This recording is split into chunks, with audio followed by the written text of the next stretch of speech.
Twentieth চেঞ্চুৰীলৈকে পৃথিৱীৰ একদম নক্সাই বেলেগ হৈ গৈছিলে, কাৰণ 20th চেঞ্চুৰীলৈকে বহুত কেইখন দেশে ফ্ৰীডম পাইছিলে। বিভিন্ন ধৰণৰ ৱাৰ হওক, ৰিভলিউশ্যন হওক, এইবিলাক কাৰণে পৃথিৱীৰ নক্সাত নতুন নতুন কিছুমান দেশ সংযোজিত হৈছিল। আৰু 1900লৈকে অলমষ্ট 40খনমানহে কাণ্ট্ৰি আছিলে। পিছত 2000 পোৱালৈকে অলমষ্ট মোৰ দেন 200খনমান কাণ্ট্ৰি আমাৰ পৃথিৱীৰ মেপত মানে নতুনকৈ সংযোজিত হ'ল। ইয়াৰ কাৰণটো হৈছে মেইনলি ছ'ভিয়েট ইউনিয়ন হওক বা ব্ৰিটিছ পাৱাৰ, এইবিলাকৰ পৰা ফ্ৰীডম হৈ নতুন নতুন কিছুমান দেশ গঠন হৈছিল। আৰু এই নতুনকৈ গঠিত হোৱা দেশৰ ভিতৰত এখন ভাৰতবৰ্ষও আছিলে, ব্ৰিটিছৰ পৰা মুকলি হৈ ফৰ্ম হৈছিলে। কিন্তু যি কি নহওক, সেইটো টাইমত মেক্সিমাম কাণ্ট্ৰিয়ে ডিচাইড কৰিছিলে যে তেওঁলোকৰ এখনেই মানে কেপিটেল হ'ব, কিন্তু কিছুমান কাণ্ট্ৰিয়ে এখনতকৈ বেছি কেপিটেল নিজৰ ৰাখিব বিচাৰিলে। যেনে বেনিনৰ দুখন কেপিটেল আছে, পৰ্টো ন'ভো আৰু কটনো।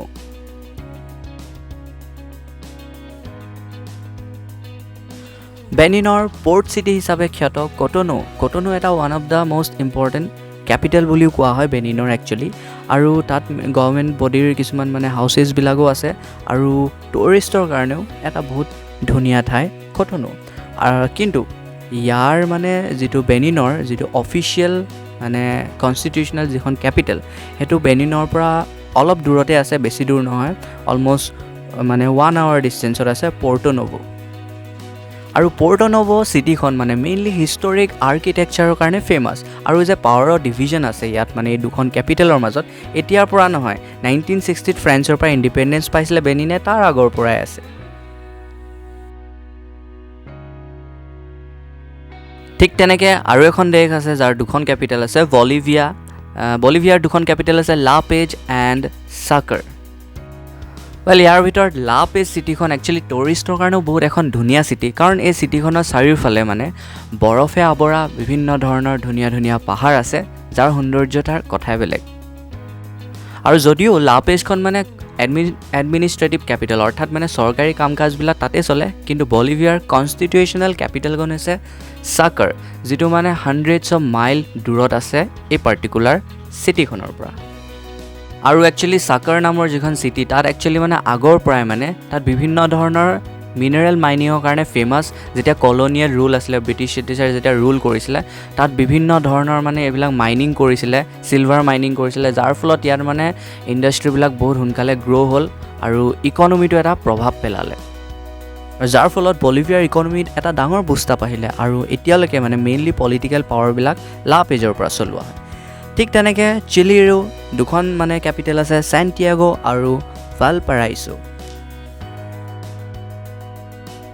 একচুৱেলি চিলিৰ মানে মেইনলি মানে জুডিচিয়েল পাৱাৰ মেইনলি আছে ছেণ্টিয়াগোত, আৰু যিখিনি মানে গভৰ্ণমেণ্ট লেজিছলেটিভ অফিচেছ আছে যিমান আছে, চব ভালপাৰাইছোত আছে, মানে যাৰ ফলত পেচিফিক অ'চিয়ান মানে ধুনীয়াকৈ দেখি পায়, চ' তাত আছে। চ' এনেকৈ মানে পাৱাৰ ডিষ্ট্ৰিবিউশ্যন আছে দুখন কেপিটেলৰ মাজত, ছেণ্টিয়াগো আৰু ভালপাৰাইছোৰ মাজত। আৰু পৰ্যটকৰ বাবে চিলিৰ এই দুইখন কেপিটেলে বহুত ফেমাছ হয় একচুৱেলি। আৰু মানে ছেণ্টিয়াগোত মানে যিটো মানে কনষ্টিটিউচনেল কেপিটেল হয়, তাত মানে কি হয় মানে মেইনলি বহুত ডাঙৰ ডাঙৰ বিল্ডিংছ আছে, তাত মানে ৰকি ছামিটেৰ বনোৱা বহুত ধুনীয়া ধুনীয়া বিল্ডিংছ আছে। কিন্তু ইয়াৰ মানে টোটেলি অলপ অপ'জিট হয়। আমি যদি মানে ভালপাৰাইছোত যাওঁ, মানে এইটো মেইনলি ইউনেস্কোই লিষ্টেড কৰি থৈছে হিষ্টৰিক চেণ্টাৰ হিচাপে। মানে ইয়াত বহুত পুৰণা মানে হিষ্টৰিকেল মানে বিভিন্ন ধৰণৰ মানে আগৰ দিনৰ বহুত নতুন বস্তু আছে যিবিলাক আগতে বনাইছিলে। চ' দুইটাৰে মানে বহুত ডিফাৰেঞ্চেছ আছে। ঠিক তেনেকৈ চেক ৰিপাব্লিক, প্ৰাগ আৰু বৰ্ণ।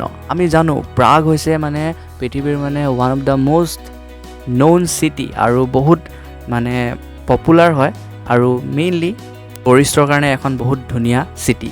চ' একচুৱেলি কি হয়, এই প্ৰাগ চিটিখনক মানে একচুৱেলি ইউনেস্কোই লিষ্টেড কৰি থৈছে হিষ্টৰিক চেণ্টাৰ হিচাপে।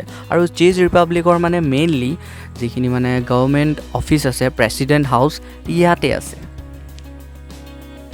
কিন্তু এই দেশখনৰ সুপ্ৰিম কোৰ্ট কিন্তু বৰ্ণত আছে, যিটো ছেকেণ্ড কেপিটেল বুলিও কোৱা হয়। আৰু বৰ্ণখন অলপ কম ফেমাছ প্ৰাগতকৈ। কিন্তু এইখনো এখন বহুত ফেমাছ চিটিয়ে হয় একচুৱেলি আৰু ইয়াত মানে ষ্টুডেণ্টবিলাকৰ মানে বিভিন্ন ধৰণৰ ৰিচাৰ্চ কামৰ বাবে এই চিটিখনত বহুত বেলেগ বেলেগ দেশৰ পৰা ষ্টুডেণ্টো পঢ়িবলৈ যায়।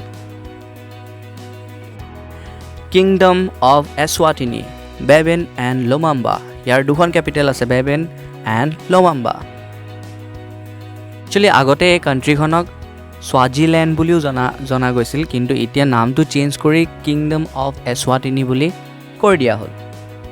একচুৱেলি লাংগেনি হিলত অৱস্থিত মানে বেবেন নামৰ এই চিটিখন মানে একচুৱেলি এডমিনিষ্ট্ৰেটিভ কেপিটেল হৈছে এই পাৰ্টিকুলাৰ কাণ্ট্ৰিখনৰ, আৰু ইয়াৰ উপৰিও ৰয়েল কেপিটেল হৈছে এই কাণ্ট্ৰিখনৰ লুমাম্বা।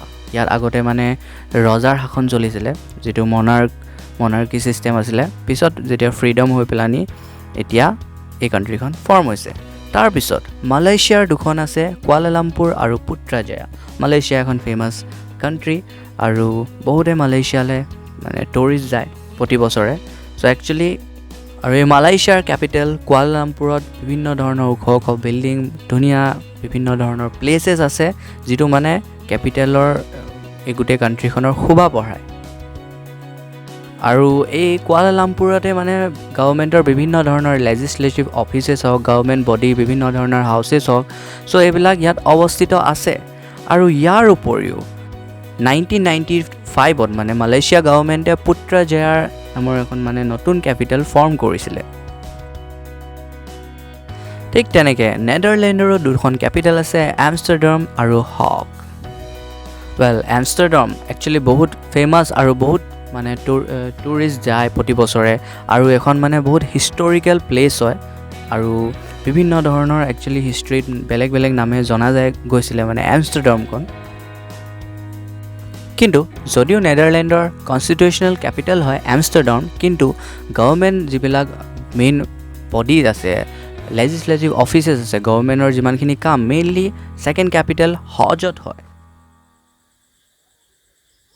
আৰু ইয়াৰ পিছত চাউথ আফ্ৰিকা একচুৱেলি পৃথিৱীৰ এনেকুৱা এখন দেশ য'ত এটা নহয়, দুটা নহয়, 3খনকৈ কেপিটেল আছে। প্ৰেটৰিয়া, কেপটাউন আৰু বলেম ফণ্টেইন। আৰু ঠিক তেনেকৈ শ্ৰীলংকাৰো একচুৱেলি দুখন কেপিটেল আছে, কলম্বো আৰু শ্ৰী জয়ৱৰ্ধনেপুৰা কোট্টে। চৰকাৰী যিমান মেইনলি কাম কাজবিলাক আছে সেইবিলাক মেইনলি কলম্বোত হয়, আৰু ইয়াৰ উপৰিও আৰু এটা কেপিটেল আছে জয়ৱৰ্ধনেপুৰা কোট্টে। ইয়াতো বিভিন্ন ধৰণৰ মানে গভৰ্ণমেণ্ট অফিচেছ কিছুমানো অৱস্থিত আছে। আৰু ইয়াতে বৰ্তমান শ্ৰীলংকান গভৰ্ণমেণ্টৰ মডাৰ্ণ পাৰ্লিয়ামেণ্টটো ইয়াতে অৱস্থিত। আৰু শ্ৰীলংকাৰ এই নতুন পাৰ্লিয়ামেণ্ট বিল্ডিংটো শ্ৰীলংকাৰ একচুৱেলি ডিয়াৱানা লেক নামৰ এটা লেকৰ ওপৰত অৱস্থিত, এটা আৰ্টিফিচিয়েল আইলেণ্ডৰ ওপৰত নতুনকৈ নিৰ্মাণ কৰা হৈছে।